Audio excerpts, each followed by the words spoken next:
Welcome to the deep dive. Today we're embarking on quite an incredible journey. We're going back to ancient China, diving into the wisdom of Sun Tzu, the legendary commander, philosopher. Absolutely legendary. And our mission today is really to pull out these profound insights from the art of war and see how these ancient strategies can, well, maybe revolutionize our modern lives, our careers, goals, even our social relationships. It sounds intense, the art of war, but you're right. Yeah, and here's the fascinating part. While war sounds aggressive, Sun Tzu's real genius, and we'll dig into this, seems to be about winning without the actual conflict. That's exactly right. I mean, the art of war was written, what, 6th century BCE, during China's warring states period, a really chaotic time. Yeah. Sun Tzu wrote it for the Wu Principality. But what's amazing is how it goes so far beyond military tactics. Right. We'll be looking at different takes, including insights from Tatar, who sees it as this philosophy for navigating, he calls it life's communication war. Communication war. I like that. Yeah, and our sort of struggle for survival, it's not just history. CEOs use it, leaders, military academies still teach it. It's got this enduring relevance for business, leadership, personal growth. So we're learning how to strategize for life's battles. Okay. Pretty much, yeah. Okay, let's unpack this then. One of Sun Tzu's, maybe his most revolutionary ideas, is about redefining victory itself. He famously said, the best victory is when the enemy surrenders without fighting. Or sometimes it's put as, the best war is won without fighting. Right. Originally that meant, achieving your military goals without these huge, costly battles, avoiding losing soldiers, winning before you even draw swords, essentially. So how does that land for us today? Well, it's incredibly direct, actually. Think about your career. Instead of office politics turning into actual wars, it's about negotiation, influence, positioning yourself strategically, creating such clear value that people want to work with you, not fight you. So it's not about avoiding competition, but channeling it. Exactly. Tatar talks about creating need in business. If you make yourself indispensable, people come to you. They align with your goals without a fight. Right. For personal goals, it's planning so smartly that obstacles just fade away or people naturally want to help instead of you just forcing your way through. Makes sense. And socially? Socially, it's about resolving conflicts peacefully, preventing arguments from blowing up, maybe not pushing someone when they're just not ready to hear it, waiting for that right moment, their weak moment of need, as Tatar might say, for a win-win. That requires patience. A lot of patience. Right. And strategy. Okay, building on that subtlety, Sun Tzu also said, war is the art of deception. Now that sounds tricky. It does, doesn't it? But before you jump to, thinking it's about lying. All right, right. In the original context, it was about using feints, secrecy, misdirection to gain an advantage on the battlefield. How does that translate? Yeah, how does that work without being dishonest? It's more about strategic discretion. That's the key difference. Okay, discretion. Exactly. So in your career, maybe you don't reveal all your plans or strengths right away, especially to competitors or maybe even some colleagues, if it doesn't serve you strategically. Like poker. Precisely. Tatar uses that analogy often. You don't lay all your cards on the table immediately. Okay. For your personal goals, maybe keep some long-term plans under wraps. It stops people judging too early or interfering before you're ready. And socially, discernment in what you share, sometimes showing one aspect, sometimes another, gives you flexibility without, outright deceit, influencing gently. Got it. Okay, another big one. Before dictating peace terms, calculate the cost of war. Oh, this one is crucial. Sun Tzu was adamant. His Hardys were a reasonably assess the damage, the resources, the casualties before you even think about starting a fight. Know the price. That really hits home. We commit to things without thinking them through sometimes. Absolutely. In your career, before you jump into that huge new project or change jobs or start a business, really calculate the time, the energy, the money, the personal sacrifices. Tatar puts it bluntly. Will you be able to pay that bill? It forces realism. It does. And for goals. Same principle. Understand the full commitment needed. Don't pour effort in without knowing the potential costs, personal and financial. And relationships. That seems like a big one, too. Huge. Before you launch into a major argument or make big demands in a relationship, pause. Think about the potential damage to the connection, to your own peace of mind. Sometimes the cost of that particular war is just too high to pay. Wow. Okay. So this all seems to lead to a really foundational idea from Sun Tzu. If you know yourself and your enemy, you will not be imperiled in 100 battles. Yeah. It goes on right again. If you only know yourself, you win some, lose some. No, neither. You lose every time. That's the cornerstone, isn't it? Comprehensive intelligence. Know your own strengths, weaknesses, and know the other side. It's about deep awareness then. Yeah. Self-awareness and situational awareness. Totally. In your career, rigorously assess your skills, your weaknesses, what you really want. And at the same time, understand your industry, the market, your competitors. Like for job hunting. Exactly. Haluk Tatar says you have to know the company's needs inside out, not just your own resume. Right. For goals, be realistic about what you can do and what external factors, resources, competition might affect you. And in relationships. Understand your own emotional triggers, your biases, and really try to understand where the other person is coming from, their motives, their feelings, not just your assumptions about them. That takes effort. A lot of effort, but it avoids so many unnecessary battles. Okay, building on that knowledge, Sun Tzu advises, seek strength in yourself, weakness in the enemy, or avoid the enemy's strong points and attack his weak ones. Yes. Exploit vulnerabilities while protecting your own core strengths. It's classic strategy. How does that play out practically? Well, in your career, leverage what makes you unique. Find the gaps where your competitors or even your own team are weak and step in with exceptional value. Like finding a niche. Exactly. It's why good sports coaches study opponents' games, relentlessly looking for those weaknesses. Makes sense. For your goals, focus your energy where you have a natural edge or where a challenge has a clear vulnerability. Don't just bang your head against the strongest part of the wall. Right. And socially. Play to your strengths in interactions. Dealing with someone difficult.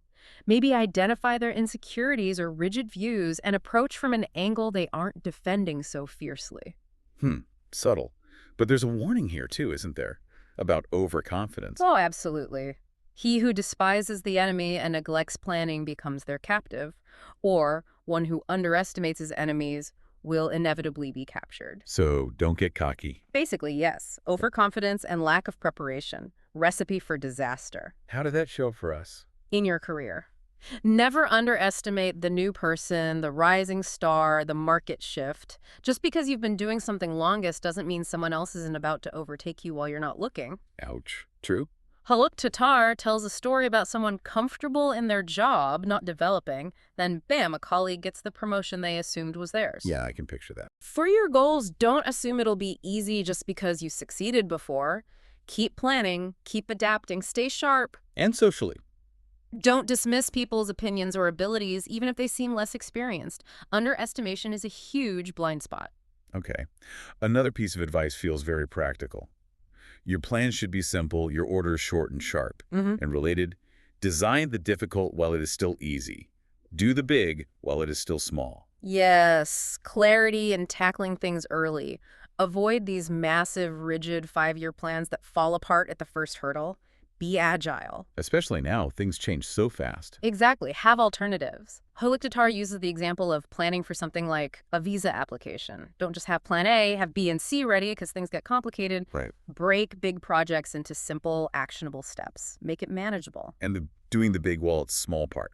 For goals, break them down into tiny milestones. Address potential problems when they're just small issues, not raging fires. Communicate clearly, concisely. Deal with small disagreements before they fester and become huge conflicts. Nip it in the bud. This feels like it's moving into the psychology of it all, the inner game. It definitely does. Sun Tzu gets really deep into that. Like this one. Courage is overcoming fear, not directly facing danger. A hero who does not think of the end cannot be. Yeah, this is profound. True bravery isn't reckless charges like in the movies. It's managing your fear, acting strategically despite the fear. So calculated risk, not blind aggression. Precisely. In your career, real courage is taking that calculated risk after you've assessed the consequences. It's strategy. Like those movie fight scenes. Tatar mentions the hero often uses the environment, thinks ahead, doesn't just run in swinging wildly. Okay. For your goals, face your fears public speaking, starting something new by developing a strategy to overcome them, not just gritting your teeth and forcing it. And socially. Respond to challenges thoughtfully, not with emotional outbursts or, worse, violence. Don't let pride push you into actions that harm you. Tatar talks about teaching his daughter that violence solves nothing. It's about smart responses. That connects to the next one. Don't let your emotions lead you to arms. Don't do this with your heart. Yes, emotional discipline. Commanders, Sun Tzu said, must stay rational, not swayed by anger, pride, personal feelings in the heat of the moment. So keep a cool head. Easier said than done sometimes. So absolutely, but crucial. In your career, make decisions based on logic, data, long-term strategy, not frustration or ego. Avoid those knee-jerk reactions in meetings or when you get criticized. Yeah, that angry email you regret sending. Exactly. Or Halictatar's paper cut analogy, someone makes a small, annoying comment. If you explode, you look bad, you lose the strategic high ground. For goals, maintain discipline even when setbacks are frustrating or upsetting. And socially, if emotions are running high in an argument, step back, breathe, think, then respond rationally. Okay, this next one is fascinating. The greatest mastery is to appear weak and incompetent. What? Yeah, that one always raises eyebrows. It's about concealing your true strength, luring an opponent or competitor into complacency or making them misjudge you. So playing dumb strategically. Kind of. In your career, again, don't show all your cards too early. Let competitors underestimate you, then surprise them with your effectiveness. It's that poker face again. Right. For goals, sometimes it's better not to broadcast every step. Work quietly, avoid scrutiny, then reveal the results. And socially. Don't always feel the need to prove yourself or show off everything you know. A little mystery can be a strength. Now, Tao rightly warns this isn't about being manipulative like some people are. It's strategic discretion, not deceit. A fine line, maybe. A very important line. It's about wisdom, not manipulation. Okay, shifting gears slightly. Sun Tzu also talks a lot about managing relationships and resources. This feels very relevant. Like peace is a harder art than war. It really is. Maintaining stability, preventing conflict that takes more skill, more discipline than just starting a fight. How so? In your career, building and keeping a positive, collaborative team, that can be way harder than just fighting for your own promotion. It needs constant effort to manage grievances, keep things smooth. Like maintaining relationships. Exactly. Tatar uses that analogy. Nurturing healthy relationships takes constant work, forgiveness, knowing when to let things go, when to stay silent, instead of dredging up old arguments. It's the ongoing effort. Okay, what about the famous keep your friends close and your enemies closer? Is that Sun Tzu? Often attributed and definitely fits the philosophy. It's about intelligence gathering on everyone, even adversaries, so you can anticipate their moves. So in practical terms. In your career, understand your competitors' strategies, even those who've caused you problems. Learn from them. Observe them for insights, not just to plan an attack, as Tatar notes. Learn from failure? Even someone else's actions against you? Right. For goals, pay attention to criticism or rejection. It's valuable data for improvement. And socially, don't necessarily burn bridges with people who challenge you. Observing them can teach you a lot about human nature, potential pitfalls. Interesting. Then there's advice that sounds almost modern. Pay attention to physical health and stay in places with abundant resources. Very modern, yet ancient wisdom. A healthy army in a well-supplied place is strong. Translate that. To us. Prioritize your physical and mental well-being. You need that energy to perform. And seek out environments, jobs, companies that offer growth, resources, support. Don't stay somewhere draining or resource poor. Exactly. For goals, make sure you have the tools, the knowledge, the support systems you need. And socially, surround yourself with positive, supportive people, your resources who boost your well-being. Makes sense. And this one. See and seize what your rival values. Understanding leverage. Identify what the other side prizes, possessions, status, strategic assets, either to capture it or use it to influence them. How does that apply outside of war? In your career, understand what truly motivates your colleagues, clients, competitors. What do they value? If you know that, you can influence, negotiate, create win-win situations much better. Tailor your approach. Right. Tatar uses a simple example. Trying to convince someone. Don't talk about opera if they only care about football. Connect on their terms based on what they value. And for goals? Align your approach with the interests of people who can help be mentors, stakeholders, and socially. Show genuine interest in others' passions and values. It builds stronger bonds and influence. Okay, the final set of ideas seems to be all about agility, adaptation. Yes, being nimble in a changing world, absolutely critical. Like, don't be the first to act, wait and observe. Patience again. Gather intelligence. Understand the situation before you commit. Don't just react. So in your career? Before a big move or responding to a challenge, take time. Observe. Gather info. Analyze trends. Don't rush. Avoid impulsive decisions for goals, too. Definitely. Patiently assess opportunities and risks before you leap. and socially. In a dispute, don't jump in immediately. Watch the dynamics. Let people reveal themselves. Tatter jokes about people thinking he's not smart because he waits and observes, but he's just gathering data. Huh. Okay. Then there's the flip side. The main condition is to be fast, to exploit the laziness of others, to go in unexpected directions and attack unguarded places. Speed, surprise, exploiting weakness, that's the offensive side of agility. How does that translate? Career-wise, be agile, adaptable, spot inefficiencies where others are slow or complacent, and move quickly to fill those gaps or seize opportunities. Be proactive with goals. Yes, jump on opportunities others might overlook or delay acting on. And socially, be responsive, attentive. Notice when someone needs support or there's an unmet need you can address quickly. And finally, maybe the most important for today's world, do not repeat the tactics which have gained you one victory, but let your methods be regulated by the infinite variety of circumstances. Continuous adaptation. This is huge. What worked yesterday might fail spectacularly today. So true.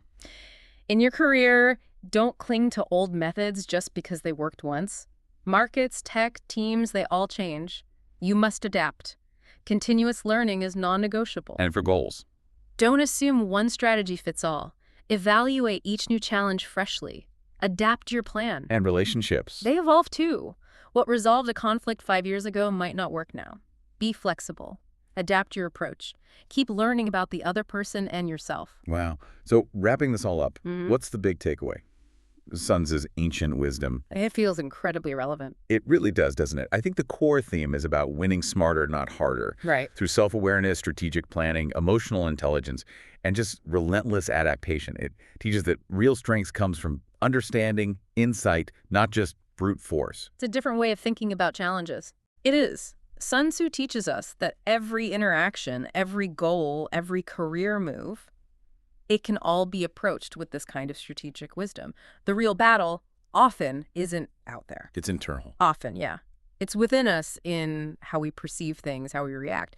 So maybe the question for everyone listening is, what unexamined war are you fighting in your life right now? And what might change, really change, if you applied just one of these insights, just one principle from Sun Tzu? That is a powerful thought to end on, something to really reflect on.